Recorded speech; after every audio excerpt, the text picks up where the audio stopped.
The hidden money mistakes that destroyed Rome. Rome wasn't conquered by barbarians alone. It was conquered by its own money.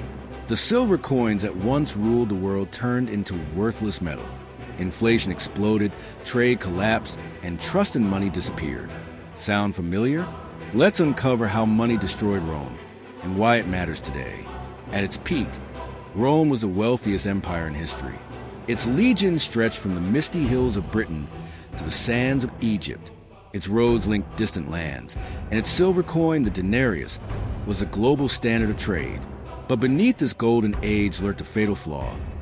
Rome was spending far beyond its means. Emperors, desperate to maintain power, made financial decisions that seemed clever at the time, but sowed the seeds of collapse. Let's dive into the 5 money mistakes that brought Rome to its knees, and see how they echo in our world today. 1. Tax farming, selling out the people. Rome's tax system was a masterclass in short-term thinking. Instead of collecting taxes directly, the empire outsourced a job to private contractors called publicani. These men paid Rome upfront for the privilege of tax collection, then turned around and extorted citizens for profit. Imagine a farmer, barely scraping by, forced to pay triple his taxes just so a greedy collector could line his pockets.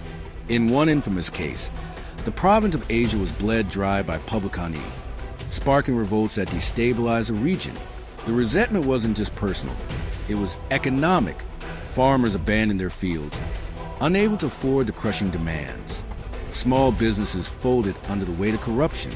The treasury got its quick cash, but the empire's economic backbone, its productive citizens, began to crack. Today, we might not call it tax farming, but when governments or corporations prioritize short-term profits over long-term stability, the same cracks appear. 2. Coin debasement, printing money ancient style. When Rome's silver mines ran low, emperors didn't cut spending, they got creative. They began mixing cheap metals like copper and tin into the denarius, diluting its silver content while insisting it was worth the same. This was ancient money printing, and it had devastating effects. By the 3rd century, a denarius that was once 95% silver was barely 5% silver. Citizens weren't fooled. Merchants jacked up prices to compensate. A loaf of bread that cost 1 denarius in 100 AD could cost 10 times that by 300 AD. Soldiers, paid in debased coins, demanded higher wages, fueling a cycle of inflation. People lost faith in the currency, hoarding gold and silver or resorting to barter. Trade, the lifeblood of Rome's economy, slowed to a crawl. Sound familiar? When governments today print money to cover deficits, inflation creeps in, eroding trust in the system. Rome's lesson is clear. You can't fake wealth forever. 3. Bread and circuses, buying loyalty at a cost. To keep restless citizens in line, emperors turned to a seductive strategy. Panem circenses, bread and circuses. Free grain was distributed to Rome's urban poor, and lavish spectacles filled the Colosseum with gladiators and chariot races. In 248 AD, Emperor Philip the Arab threw a massive festival to celebrate Rome's 1000th anniversary, costing millions of denarii, while the empire's borders were under threat. It was a crowd pleaser, but it came at a price. The grain dole fed over 1 million people in Rome alone, draining the treasury. Meanwhile, citizens grew dependent on handouts, losing the drive to innovate or produce. This wasn't generosity, it was addiction. The empire became hooked on buying loyalty, neglecting the infrastructure and productivity that made it strong.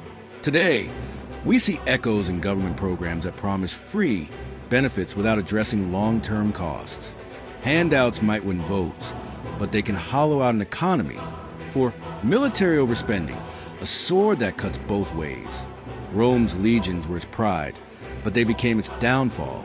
By the 3rd century, nearly half of Rome's budget went to maintaining an overstretched military.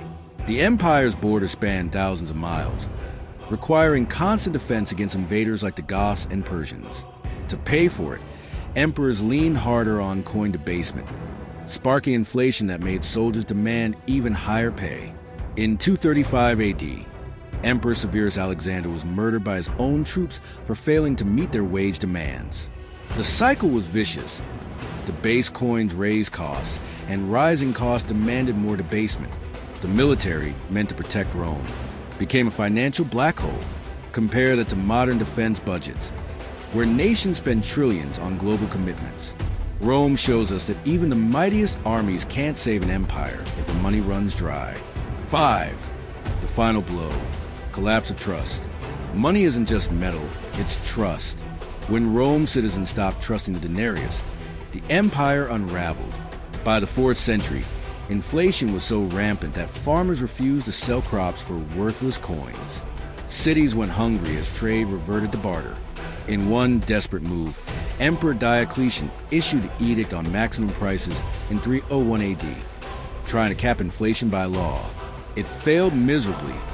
Merchants had goods rather than sell at unprofitable prices, and black markets thrived.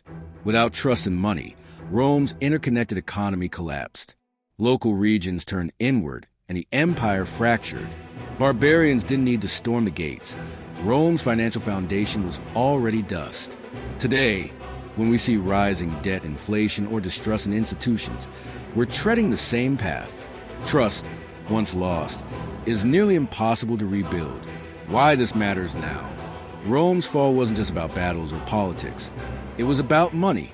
Tax farming showed how corruption erodes a nation's core. Coin debasement proved that inflating money to dodge problems only creates bigger ones. Bread and circuses revealed the danger of buying short-term loyalty at the cost of long-term stability. Military overspending taught us that even essential expenses can become unsustainable.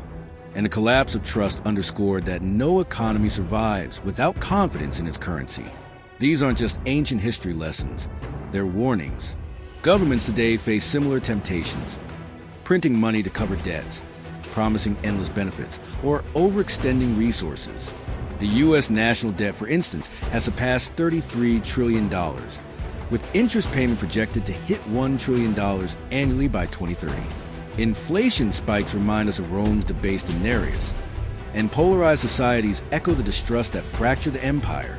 History doesn't repeat, but it rhymes. Rome's money mistakes are a mirror for our own. What can we learn? The past isn't dead, it's a guide. To avoid Rome's fate, we need fiscal discipline, transparent governance, and a currency people can trust. Individuals can protect themselves by understanding money's value, investing wisely, and questioning short-term fixes. Rome didn't fall in a day, but its decline started with small, seemingly harmless choices. Let's not make the same ones. If you want to dive deeper into how ancient wealth secrets can navigate today's financial chaos, subscribe to Ancient Wealth, because history isn't just a story, it's a warning for the future. Remember to download our free 5 ancient wealth secrets you can apply today. Link in the description and comment.